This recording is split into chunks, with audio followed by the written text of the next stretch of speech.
Bien, on va créer des titres aussi. Donc au début du texte, je vais créer un titre. Ah tiens, premier félin, c'est déjà un titre chez moi. Sinon, vous faites un petit paragraphe avec un titre. Donc un petit paragraphe, il faut une balise de fin de paragraphe qui indique qu'on a un petit paragraphe. Vous lui appliquez le style titre de premier niveau. Bon, juste après ce paragraphe, vous pouvez enfoncer la touche retour chariot, la touche entrée, et on va faire un sous-titre.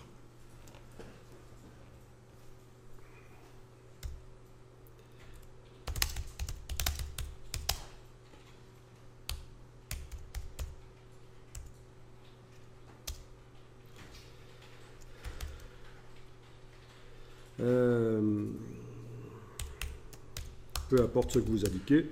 Voilà, un sous-titre, mais qui pour l'instant a le même aspect que le titre. Mais on va le sélectionner avec sa balise de fin de paragraphe, c'est important. Si vous oubliez de sélectionner la balise de fin de paragraphe, vous allez avoir un problème. Il ne faudrait pas que la balise ait une certaine dimension et le titre une autre dimension, vous voyez. Il faut vraiment, quand les balises sont affichées, il faut les sélectionner avec. Voilà. Surtout dans CS6. Vous allez avoir des surprises si vous ne faites pas ça. Okay.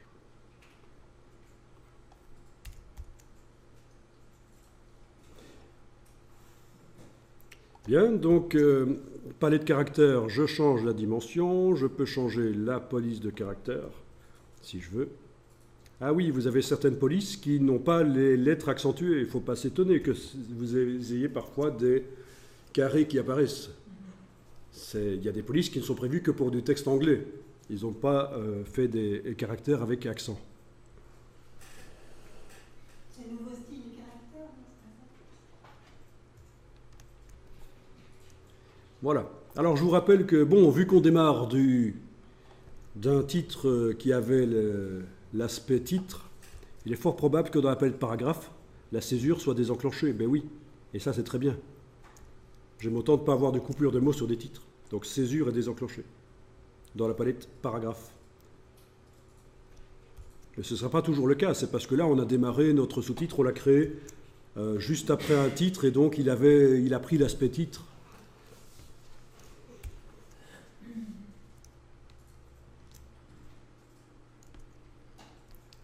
Et vous allez l'appeler, vous allez faire un style de paragraphe au départ de ce sous-titre. Alors s'il n'a pas le bon aspect pour l'instant, c'est pas grave, puisqu'après on pourra changer autant de fois qu'on veut les styles. Mais en tout cas, voilà, on va déjà démarrer de ça et on va dire qu'on fait un nouveau style de paragraphe qui va s'appeler titre de second niveau. Et n'appuyez pas trop vite sur OK, parce que vous avez ici quelque chose qui va vous ennuyer beaucoup.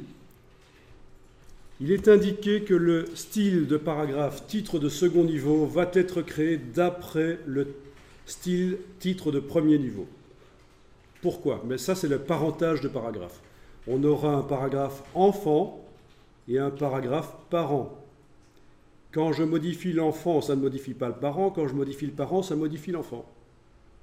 Donc on a, ça peut être utile pour accélérer le travail dans InDesign, de faire en sorte que, tiens, si je change la police de caractère sur les titres, ça la change aussi sur les sous-titres. Si je change la couleur sur les titres, ça la change aussi sur les sous-titres. Bon. Mais dans un premier temps, je vais vous dire d'indiquer à la place ici, vous indiquez d'après aucun style. Donc vous allez casser le parentage que InDesign vous propose là. On ne va pas faire des dépendances d'un style par rapport à l'autre. Il n'y a pas un style qui va être le parent d'un autre. On y viendra parce que quand on va faire un document en plusieurs langues, on fera le style de paragraphe parent qui sera par exemple le style pour le français. Et quand on fera le même style mais pour la langue anglaise, ce sera le paragraphe enfant. Vous allez voir, on va tester ça parce qu'on fait évidemment des documents en plusieurs langues. Ça arrive souvent et on va se faciliter la tâche. On ne va pas juste dupliquer le style et en faire un pour le français, un pour l'anglais. On va faire en sorte qu'il y en ait un qui soit le parent et l'autre l'enfant. Mais donc ici, non. Vous avez bien mis aucun style, d'après aucun style à la place de d'après autre chose.